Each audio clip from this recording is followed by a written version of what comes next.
तो कल हमने जाना था कि किस प्रकार से जो है जब ध्रुव महाराज जी ने स्तुति करना शुरू किया भगवान का, तो बहुत सुंदर तरीके से वे स्तुति गा रहे थे।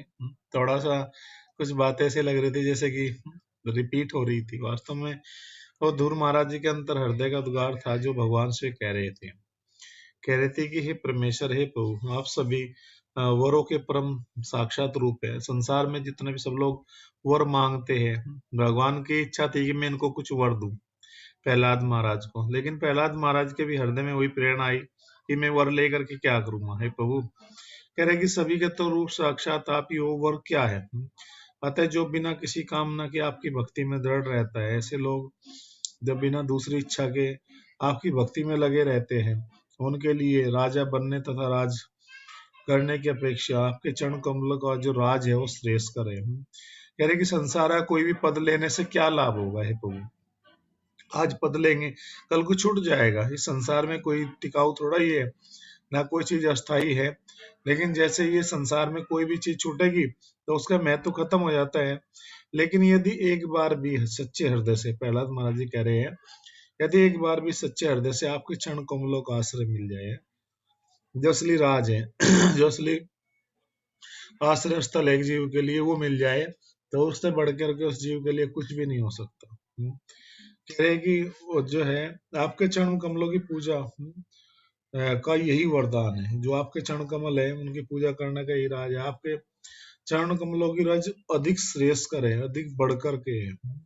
आज के आपके चरण कमल ही वास्तव में जो है असली वरदान है। आपके हेतु की कृपा से मुझ जैसे अज्ञानी के लिए पूर्ण परिपालक है। जो मेरे जैसे भी जो अज्ञानी जन है उनके लिए भी जो है लाभदायक है। कह रहे जिस प्रकार गाय अपने छोटे जो बछड़ा होता है, उसका शिशु होता है, नवजात बछड़े को दूध पिलाती है, और हमारी जो है आपने जो है रक्षा करके इस प्रकार से आप देखभाल करते हैं।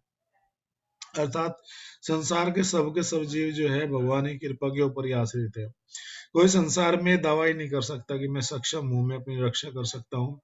नहीं नहीं, सब जीव जो है भगवान की कृपा के ऊपर ही टिके हुए हैं। परम भगवान ही किसी की रक्षा कर सकते हैं। अगर वे किसी का हाथ छोड़ दे संसार में, तो कोई व्यक्ति भी टिक नहीं पाएगा।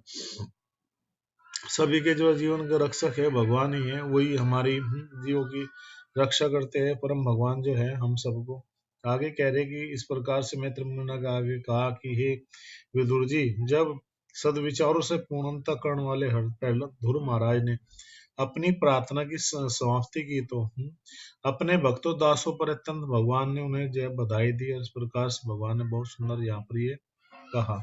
भगवान ने कहा कि हे राजपुत्र ध्रुव महाराज, तुम राजा के पुत्र है, तुमने बहुत सारे पवित्र व्रतों का पालन किया है। मैं तुम्हारी आंतरिक इच्छा भी जो है इस प्रकार से मैं जानता हूँ। वास्तव में तुम्हारी हृदय की अंतर इच्छा क्या है। यद्यपि तुम अत्यंत महत्वाकांक्षी हो, मैं मुझे ये पता है कि आपके हृदय में बहुत सारी इच्छाएं, बहुत सारी आकांक्षाएं तुम ले रहे हो अपने हृदय में। तुम्हें कुछ पाने की इच्छा भी है, वही मुझे पता है। लेकिन कह रहे कि तुम्हारी इच्छा को पूरा करना का पाना कठिन है, लेकिन मैं उसे करूंगा, पूरा करूंगा, आप चिंता मत करो, क्योंकि आपका परम कल्याण हो। भगवान यहाँ पर जो है एक तरह से ध्रुव महाराज जी को आश्वासन दे रहे हैं। उनको कह रहे हैं कि चिंता मत करो, जो तुम्हारी इच्छा है ना मैं उसको पूरा करूंगा, बस तुम जो है मेरी बात को थोड़ा ध्यान से सुनना है। क्योंकि कह रहे हैं कि इस प्रकार से जो है भगवान ने कहा ध्रुव महाराज, तुम जो है मैं तुम्हें एक ऐसा लोक प्रदान करूंगा जहां पर तुम जाकर के शाश्वत रह पाओगे। एक शाश्वत लोक में तुम्हें दूंगा, जिसको ध्रुव लोक बोलते हैं। देदीप्यमान जो है ध्रुव नामक देदीप्यमान जो ग्रह प्रदान करूंगा, जो कल्पांत के में प्रलय के बाद भी अस्तित्व में रहेगा। कल्प का भी अंत हो जाएगा, प्रलय भी चली जाएगी, प्रलय हो जाएगी जगत की, लेकिन फिर भी वो हमेशा रहेगा। तो वह समस्त सौर मंडल है में के अस्तित्व में रहेगा उस समय, किसी भी जब तक वो राजा रहेगा, कि जब तक किसी ने राज्य नहीं किया होगा। मतलब इतना लंबा बड़ा वरदान दे रहे भगवान। तथा वह समस्त सौर मंडलों, ग्रहों तथा नक्षत्रों से घिरा हुआ है। एक ऐसा मेरा लोक है ध्रुवलोक, जो समस्त इन सबसे घिरा हुआ है। आकाश में सभी ज्योतिषिक इसी ग्रह की प्रदक्षिणा करते हैं। जितने भी सबके सब तारे गण है, सब कुछ है, वैसे ग्रहों की ऐसे लोगों की जो है चक्कर लगाते हैं। इस प्रकार से कह रहे कि अनाज को कूटने के लिए बैल जो है एक स्थान पर बंधे रह कर केंद्रीय लट्ठा जो है उसके चारों तरफ वो चक्कर लगाता रहता है बैल। गांव में देखते हैं आजकल तो मशीन आ गई है, लेकिन पहले जो कुटाई होती थी तो बैल को एक उसका एक डंडा होता था, उसको द्वारा जो है उसका रस्सा बैल के नाक में बांध करके उस रस्सी को बांध देते थे, फिर डंडे से उसको किसान जो है हाँकता रहता था। तो वो जो है जो घूमता चारों तरफ था, लेकिन वो बंधा हुआ उस खूंटे से ही था। उस जो रस्सी थी केंद्रीय वही उसको वहां पर बाध्य करती थी कि तुम यहाँ से आगे नहीं जा सकते। तो ठीक इसी प्रकार से ये बात बताई गई है कि इसी प्रकार से जो उसने भी सब संसार के सब जो प्राणी हैं वो सब के सब बंधे हुए हैं इससे, मतलब जो नाक में जो रस्सी, इसी तरह सब के सब अपने कर्मों के द्वारा इस संसार में बंधे हुए हैं। और कहते हैं कि वे चक्कर लगाते रहते हैं। कोई भी जीव स्वतंत्र नहीं है, हालांकि स्वतंत्र होने का प्रयास करते हैं, इच्छा करते हैं, चाहते हैं, लेकिन वे सबके सब स्वतंत्र नहीं हो पाते। कह रहे कि धर्म, अग्नि, अग्नि, कश्यप, शुक्र जैसे ऋषियों द्वारा जो है जो बनाए गए जो कह रहे कि जो बनाए गए सभी ध्रुव तारों को अपनी दाइयों ओर रख करके प्रदक्षिणा करते हैं, जो अन्यों के विनष्ट होने पर भी इसी प्रकार बना रहता है। ऐसा जो लोक है, ध्रुव लोक जो है, जो मैं तुम्हें प्रदान करूंगा। जब ये अन्य सब के सब जो और दूसरे ऋषि मुनियों के द्वारा भी लोक बनाए गए हैं वो भी सब नष्ट हो जाते हैं, लेकिन ध्रुव लोक हमेशा बना रहता है। यदि आप गांव में रहे होंगे तो एक बात जरूर देखी होगी कि गांव में हम लोग बचपन में छत पर के लेट करके जब छोटे थे बचपन में, तो उस ध्रुवलोक को देखते, उस तारे को देखते, ध्रुव तारे को, उसको हम तारा बोलते हैं, लेकिन वो तारा नहीं, लोक है। जो ये तारे भी दिखाई देते हैं, बहुत दूर जगत में लोक है, ऐसे ही करोड़ों करोड़ ब्रह्मांड है ना। तो वो जो ध्रुव लोक तारा जो होता है उसकी एक पहचान होती है, तो उत्तर दिशा से निकलता है हमेशा, रात्रि के प्रथम प्रहर में ही वो दिखता है। अलग ही रहता है, लेकिन जो प्रकट होता है प्रथम प्रहार में ही होता है। जैसे कि प्रथम प्रहार आप पूछोगे कब होता है, 8 प्रहर होते हैं, 4 प्रहर दिन के, 4 प्रहर रात्रि के। तो रात्रि के जो प्रथम प्रहार जो शुरू होता है लगभग जो गर्मी है उसमें वो जो है 8 सवा 8 बजे शुरू होता है, और सर्दी में वो जो प्रहर है वो लगभग 7:30 बजे शुरू हो जाता है। तो उसमें उत्तर दिशा में एक तारा दिखता है।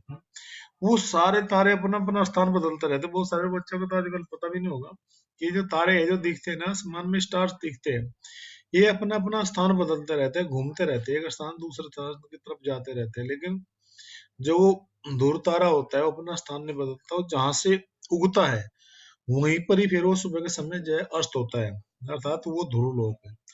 ध्रुव का मतलब होता है स्थिर, जो बिल्कुल भी विचलित ना हो, हिले डुले ना, अपना स्थान ना छोड़े, और किसी प्रकार से जो है वो मतलब डगमगाए ना, तो उसको ध्रुव तारा बोलते हैं। तो कह रहे कि यदि ध्रुव महाराज द्वारा अधिकार प्राप्त करने के पूर्व भी ध्रुव तारे का अस्तित्व था, उससे पहले भी अस्तित्व था, लेकिन फिर भी उसको प्रदान किया है ना।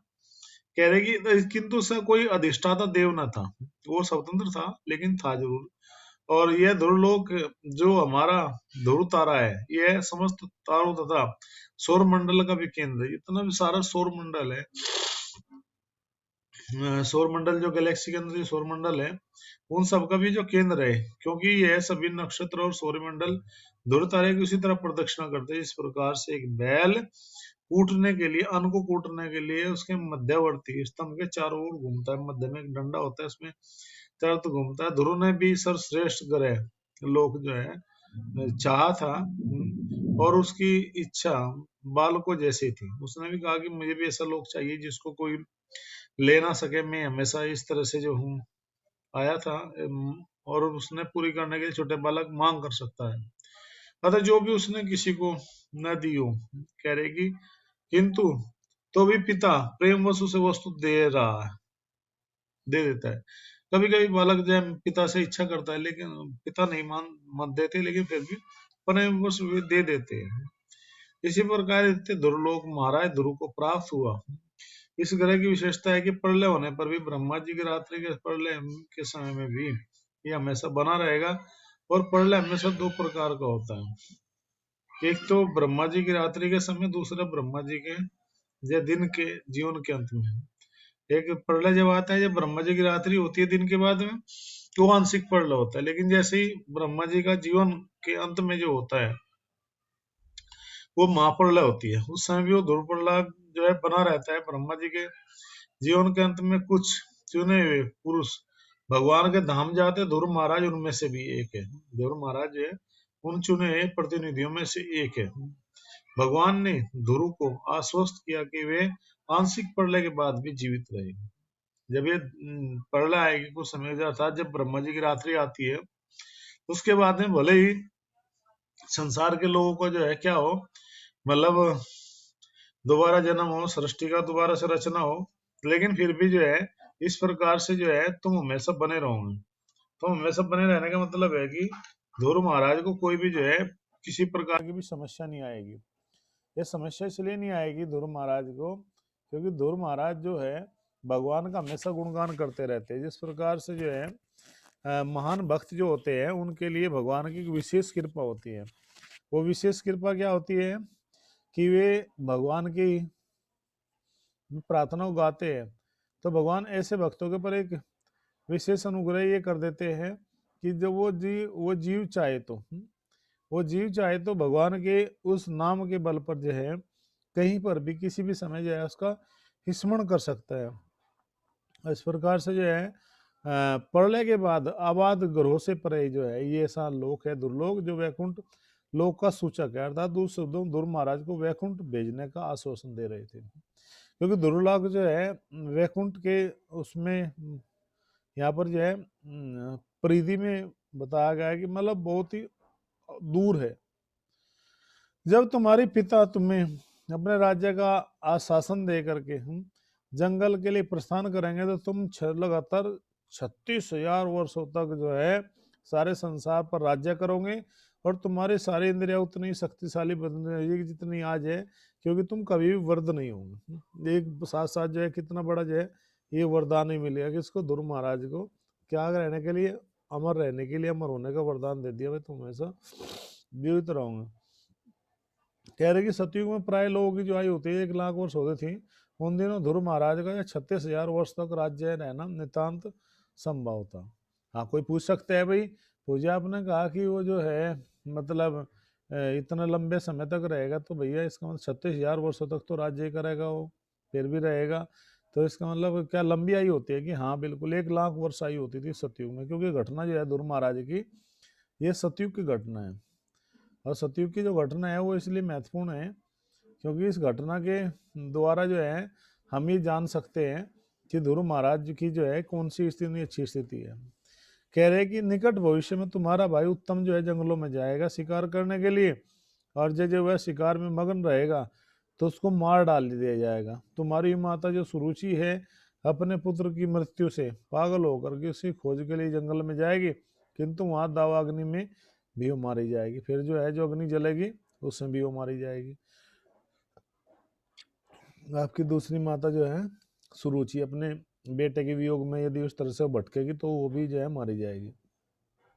अर्थात एक तरह कह रहे कि ये जो सब के सब लोग जो तुम्हें समस्या में डाले हुए हैं, जिनके लिए तुम दुखी हो, परेशान हो, हाँ बिल्कुल भी परेशान होने की जरूरत नहीं है, ये सब लोग आपको वहीं पर ही मिलेंगे। अर्थात जो है ये चले जाएंगे और तुम्हें राज्य तो तुम्हें मिलेगा। ध्रुव महाराज जंगल में भगवान की खोज करने गए थे, लेकिन उनके मन में अपनी माता से जो है वी माता जो मौसी है उससे प्रतिशोध करने की जो भावना थी, क्योंकि उसने ध्रुव महाराज का अपमान किया था और जो कोई सामान्य व्यक्ति नहीं थे। इस तरह से एक महान वैष्णव थे, और वैष्णव चरण कमलों के प्रति किया गया अपराध जो है संसार में सबसे जो है बड़ा अपराध होता है। उनके हृदय को दुखाना, उनको परेशान करना, और जो है इस तरह ध्रुव महाराज का अपमान करने के बाद सुरुचि अपने पुत्र की मृत्यु के लिए शोक में पागल थी और दावाग्नि में वे प्रवेश करेगी, जिससे उनका जीवन समाप्त हो जाएगा। इस विशेष उल्लेख में भगवान ने ध्रुव से कहा कि वे अपनी माता से प्रतिशोध लेने पर दृढ़ थे। अर्थात उनके मन में जो ये भावना थी कि मेरी मौसी ने मेरा अपमान किया है, लेकिन इस तरह जो उन्होंने अपराध किया वैष्णव के लिए जो है तो वो बड़ा भयानक है, और सेवा करता है तो उसका फल होता है। भगवान वैष्णव का विशेष पक्षपात करते हैं, विशेष ध्यान रखते हैं भगवान वैष्णव के लिए, भक्तों के लिए। वैष्णव को प्रसन्न करना या प्रसन्न करने से भगवान की प्रसन्नता और नाराजगी पर प्रभाव पड़ता है। कोई भगवान को प्रसन्न कर लेता है तो भगवान ऐसे जीव से प्रसन्न होते हैं, कोई भगवान के भक्तों को नाराज करता है तो भगवान उससे रुष्ट हो जाते हैं।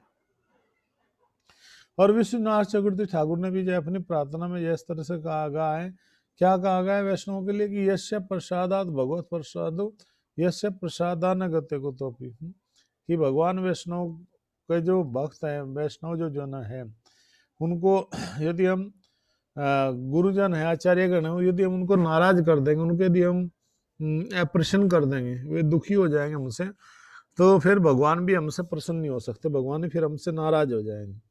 क्योंकि भगवान कह रहे अहमश्य भक्ता पराधीना, मैं तो अपने भक्तों के अधीन हूँ, मैं अपने भक्तों के जो है अधीन रह करके ये सब कार्य करता हूँ। जब इस प्रकार से जो है ये सब का सब जो है, किंतु वह गुरु से नाराज कर दे तो पता नहीं उसका क्या होगा। अगर जगत में व्यक्ति कुछ भी कर ले, वैष्णव गुरु आचार्यों को नाराज मत करे। अगर वो इनको नाराज कर देगा तो उसके भक्ति का जो सारा पथ है वो रुक जाएगा, अर्थात एक तरह से जो है उसको भी इन सब कष्टों का सामना करना पड़ेगा। भगवान ने आगे कहा कि मैं समस्त यज्ञों का हृदय हूँ, अनेक बड़े बड़े यज्ञ संपन्न तुम लोग इस प्रकार से करोगे, प्रचुर दान भी दोगे, और इस प्रकार तुम जीवित जीवन में भौतिक सुख के वरदानों को भोग कर सकोगे। अब तुम्हारी है कह रहे कि इतना कुछ तुम कर पाओगे, वास्तव में इतना मैं तुम्हें वरदान देता हूँ, जगत में तुम क्या क्या करोगे। अर्थात ध्रुव महाराज की उपलब्धियों को बताया जा रहा है कि ध्रुव महाराज जो है कौन कौन सा जो है अच्छा कार्य करेंगे, कैसे वे जो है मतलब राज्य करेंगे, कैसे प्रजा की सेवा करेंगे, इस तरह से फिर वन जंगल में जा करके जो है तपस्या करेंगे। पूरा जो है ध्रुव महाराज के विषय में बताया गया है, और कह रहे कि ये जो है वरदान भी तुम्हें मिलेगा, उसकी आवश्यकता नहीं है आपको घबराने की, आपका ही नाम है बिल्कुल उसमें। तो ध्रुव महाराज और जो है भगवान के बीच में जो है क्या चल रहा है, इस प्रकार से जो है वार्तालाप चल रही है। भगवान बहुत प्रसन्न है, और देना चाहते हैं ध्रुव महाराज को, लेकिन ध्रुव महाराज नहीं लेते हैं, और भगवान के चरणों में गिरा कहते हैं कि प्रभु मैं तो जो संसार में इतना मूर्ख था कि मैं तो जो है कंकड़ पत्थर लेने के लिए आया था, जगत में कंकड़ पत्थर इकट्ठे करने आया था, लेकिन मुझे नहीं पता था कि आपकी भक्ति में जो है सब हीरे जवाहरात, अर्थात जो है जो संसार की सबसे कीमती जो चीज़ है पीस ऑफ माइंड, वो भक्ति में सब कुछ मिल जाती है। इसलिए मेरी ये समझ से पर है, कृपया करके मेरे ऊपर कृपा कीजिए और मुझे समझाइए कि मेरे जीवन का क्या सही उद्देश्य है, मुझे क्या करना चाहिए। जब इस प्रकार से जो है एक लंबी यहाँ पर जो ये ध्रुव महाराज के जो है वार्ता है भगवान श्री हरि के साथ में, भगवान श्री विष्णु के साथ में, और फिर इस प्रकार से जो है भगवान यहाँ पर आगे जो है वर्णन देते हैं। और अब ध्रुव महाराज के विषय में जानेंगे कि ध्रुव महाराज ने किस प्रकार से ये वरदान प्राप्त किया, और कैसे भगवान के मान भक्त बने, और कैसे फिर वे इस जगत में जो है भगवान के भक्तों का मतलब ये कार्यकलाप है। तो इतना जानने के साथ साथ बने रहिए आप सब। हरे कृष्णा, जय शिलपाद। आप सब भक्तों का कृष्णा परिवार फूले फूले, भगवान श्री हरि के चरणों में यही प्रार्थना है। हरे कृष्णा। अब किसी भक्त का कोई कमेंट हो, कोई टेक्स्ट हो, कोई बात समझ में नहीं हो तो पूछ सकते हैं। हरे कृष्ण। मैंने आप सबका स्पीकर खोल दिया है।